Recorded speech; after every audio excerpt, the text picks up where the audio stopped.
Sonali Phogat murder case की जांच कर रही गोवा पुलिस ने आरोपी सुधीर सांगवान और सुखविंदर को कोर्ट में पेश किया।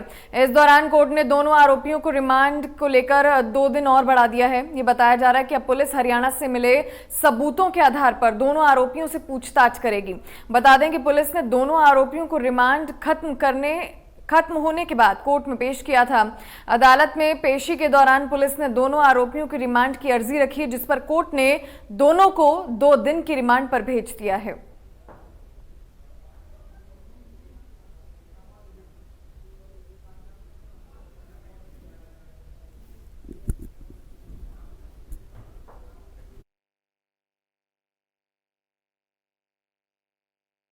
और सुखविंदर की कोर्ट में पेशी है और आपको बता दें कि 2 दिन की पुलिस रिमांड पर इनको और ले लिया गया है। फिलहाल आपको बता दें इस मामले में कई तरह के बड़े खुलासे हुए और सुखविंदर और पीए इन दोनों को जो है हिरासत में लिया हुआ है। लगातार पुलिस इनसे पूछताछ कर रही है और कोर्ट ने 2 दिन और इनकी रिमांड बढ़ा दी है। MH1 प्राइम पर ये एक्सक्लूसिव तस्वीरें हम आपको दिखा रहे हैं सुधीर और सुखविंदर की। और फिलहाल हरियाणा से जो सबूत मिले हैं उसके आधार पर अब इनसे पूछताछ लगातार हो रही है। सोनाली फोगाट हत्याकांड की जांच जारी है और सुधीर और सुखविंदर जो कि सोनाली फोगाट के करीबी थे, उन दोनों से ही लगातार पूछताछ चल रही है। कोर्ट ने 2 दिन और इनकी रिमांड को बढ़ा दिया है। MH1 प्राइम पर एक्सक्लूसिव फुटेज हम देख रहे हैं। फिलहाल इस पूरे मामले में लगातार कई तरह के खुलासे हुए हैं, कई तरह की जानकारियां जो है सामने आई हैं। ड्रग पेडलर को भी गिरफ्तार किया गया है जिसने सुधीर सांगवान को खुद ड्रग्स जो है सप्लाई की थी। और फिलहाल इन दोनों से ही सुधीर और सुखविंदर इन दोनों से ही लगातार पूछताछ चल रही है। ये सोनाली फोगाट के करीबी बताए जा रहे थे, एक पीए है और सुधीर सांगवान है। फिलहाल अब कोर्ट इनसे लगातार पूछताछ जो है चल रही है और इसी के आधार पर 2 दिन की रिमांड पर इनको और बढ़ा दिया गया है। सो फिलहाल जो हरियाणा से सबूत मिले हैं, जो सोनाली फोगाट के फार्म हाउस से सबूत इकट्ठा किए गए हैं, जो परिजनों की तरफ से बयानबाजी, जो परिजनों ने जवाब दिया है और बयानबाजी दी है, इन सभी के आधार पर जो भी दलीलें रखी गई हैं उन सभी के आधार पर अब सुधीर और सुखविंदर से पूछताछ चल रही है। और जो भी सबूत मिले हैं उसी के आधार पर अब सुधीर और सुखविंदर को जवाब देना है। कोर्ट ने इन दोनों की रिमांड को 2 दिन के लिए और बढ़ा दिया है। MH1 प्राइम पर ये एक्सक्लूसिव तस्वीरें हम देख रहे हैं। जो भी पुलिस ने अब तक जानकारी जुटाई है उन सभी सबूतों के आधार पर सुधीर और सुखविंदर की 2 दिन की रिमांड को और बढ़ा दिया गया है और इन दोनों से लगातार पूछताछ चल रही है। फिलहाल इस पूरे मामले में कई तरह के खुलासे हुए हैं, कई तरह की जानकारियां सामने आई हैं। ड्रग पेडलर को भी गिरफ्तार किया गया है, उससे भी पूछताछ चल रही है। और सुधीर और सुखविंदर जो कि उस समय सोनाली फोगाट के साथ गोवा में थे, उनके करीबी थे, उनसे लगातार पूछताछ चल रही है। इसी खबर पर हमारे साथ जुड़ गए हैं संवाददाता गोवा से मुकेश कुमार। मुकेश, फिलहाल 2 दिन की रिमांड को और बढ़ा दिया गया है। लगातार पूछताछ सुधीर और सुखविंदर से चल रही है। अब तक क्या कुछ जानकारी सामने आई है मुकेश, और पुलिस की तरफ से क्या कुछ जानकारी जो है जुटा पाई है? सुधीर और सुखविंदर से पूछताछ में क्या कुछ खुलासे हुए हैं?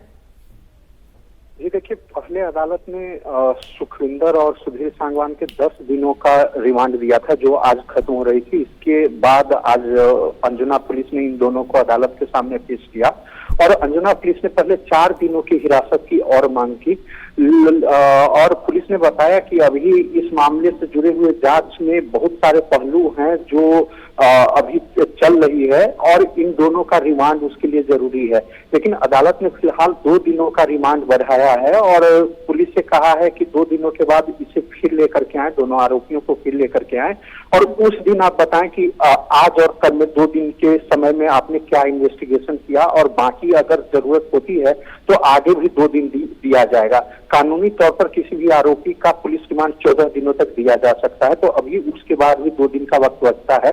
एक्चुअली गोवा पुलिस की एक टीम जो है हरियाणा में सुधीर सांगवान और सोनाली फोगाट के कई ऑफिसेस और फ्लैट जहां वो लोग रह रहे थे, उन सारे जगहों पे विजिट किया और वहां से कुछ डॉक्यूमेंट्स रिकवर किए हैं और साथ ही उन दोनों के फाइनेंशियल और प्रॉपर्टी से जुड़े हुए जो डॉक्यूमेंट्स हैं उसकी भी जांच चल रही है। तो पुलिस, मुझे ऐसा लगता है कि वो टीम जो है आज से लेकर के कल तक में हरियाणा की अपनी जांच को समेट करके गोवा आ जाएगी, क्योंकि वहां से जो डॉक्यूमेंट्स मिलते हैं पुलिस को उसका क्रॉस वेरिफिकेशन जो है वो आरोपियों से कराया जाएगा। तो ऐसी उम्मीद है कि कल मुख्यतः जांच टीम आ जाएगी और जो भी फाइनेंशियल ट्रांजैक्शंस के डिटेल्स मिले हैं पुलिस टीम को उसके बारे में सुधीर सांगवान से मेनली पूछताछ की जाएगी। जी मुकेश, अब तक लेकिन जितनी पूछताछ पुलिस की इन्वेस्टिगेशन के हिसाब से हुई है, क्या कुछ जानकारियां इन दोनों से जुटा पाई है पुलिस? देखिए, ऐसा सूत्रों का कहना है कि जो हत्या की गई है वो खासतौर पे सोनाली फोगाट के प्रॉपर्टीज और उनके जो पैसे वैसे हैं उस पे कब्जा जमाने के लिए किया गया है। तो यही वजह है कि पुलिस जांच कर रही कि ऐसे कौन कौन से प्रॉपर्टीज हैं जो सोनाली फोगाट के जिन पर इनकी नजरें थी। खास तौर पे फार्म हाउस का आ रहा है जो कि 6-7 करोड़ की प्रॉपर्टी है, लेकिन ये लोग खासतौर पर सुधीर सांगवान से 5,000 रुपए पर मंथ के रेंट पे चाहता था। तो वो एक विवाद का बहुत बड़ा वजह है। लेकिन इसके अलावा भी जो गोवा पुलिस की टीम हरियाणा में है उनको मिला है कि कुछ डायरी जो मिले हैं सूत्रों के मुताबिक उसमें फाइनेंशियल ट्रांजैक्शन के ही डिटेल्स हैं। साथ ही एक लॉकर भी था जो खुल नहीं पाया था। लेकिन पुलिस जो है उसमें भी उम्मीद कर रही कि कुछ वैल्यूएबल्स होगा सोनाली फोगाट का। तो एक कुल मिलाकर जो है मामला यही लग रहा है कि उनकी संपत्ति को हड़पने के लिए सुधीर सांगवान ने साजिशन ये हत्या कराई है। लेकिन अभी भी जो है जांच के कुछ दिन बचे हैं, कस्टोडियल इंट्रोगेशन के कुछ दिन बचे हैं।